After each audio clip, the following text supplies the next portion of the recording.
A ação dos espíritos nos fenômenos da natureza. São devidos a causas fortuitas ou, ao contrário, têm todos um fim providencial os grandes fenômenos da natureza, os que se consideram como perturbação dos elementos? Tudo tem uma razão de ser, e nada acontece sem a permissão de Deus. Objetivam sempre o homem esses fenômenos? Às vezes tem como imediata razão de ser o homem. Na maioria dos casos, entretanto, tem por único motivo o restabelecimento do equilíbrio e da harmonia das forças físicas da natureza. Concebemos perfeitamente que a vontade de Deus seja a causa primária, nisto como em tudo.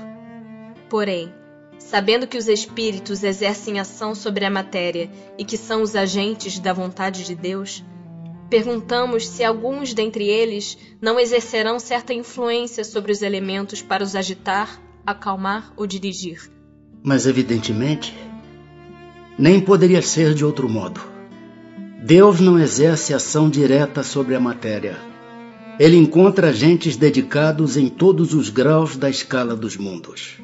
A mitologia dos antigos se fundava inteiramente em ideias espíritas, com a única diferença de que consideravam os espíritos como divindades.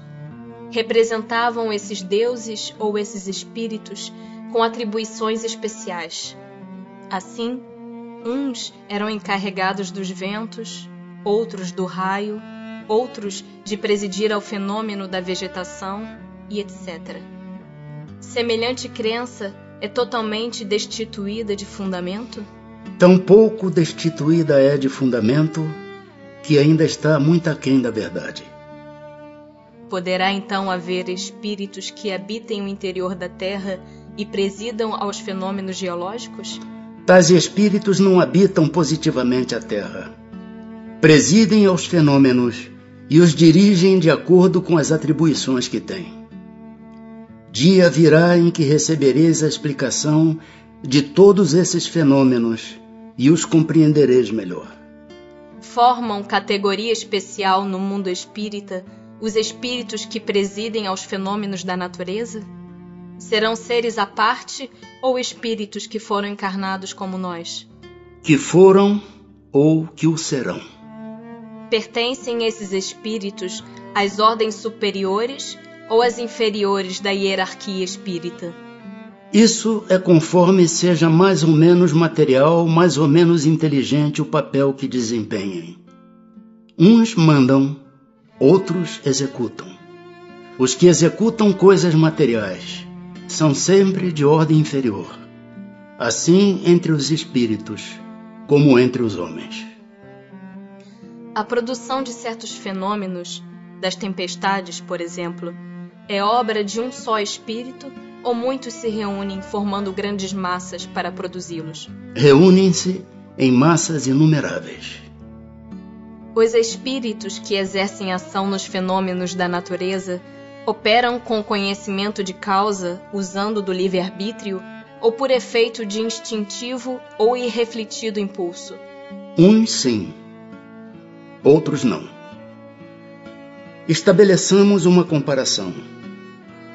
Considera essas miríades de animais que, pouco a pouco, fazem emergir do mar ilhas e arquipélagos. Julgas que não há aí um fim providencial e que essa transformação da superfície do globo não seja necessária à harmonia geral? Entretanto, são animais de ínfima ordem que executam essas obras, provendo as suas necessidades e sem suspeitarem de que são instrumentos de Deus.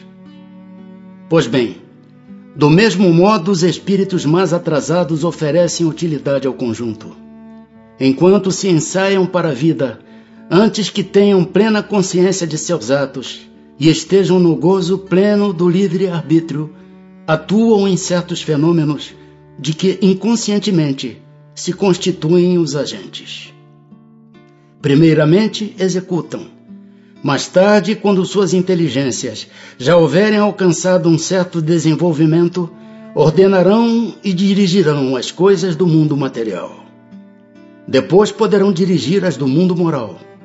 É assim que tudo serve, que tudo se encadeia na natureza, desde o átomo primitivo até o arcanjo, que também começou por ser átomo. Admirável lei de harmonia, que o vosso acanhado espírito ainda não pôde apreender em seu conjunto.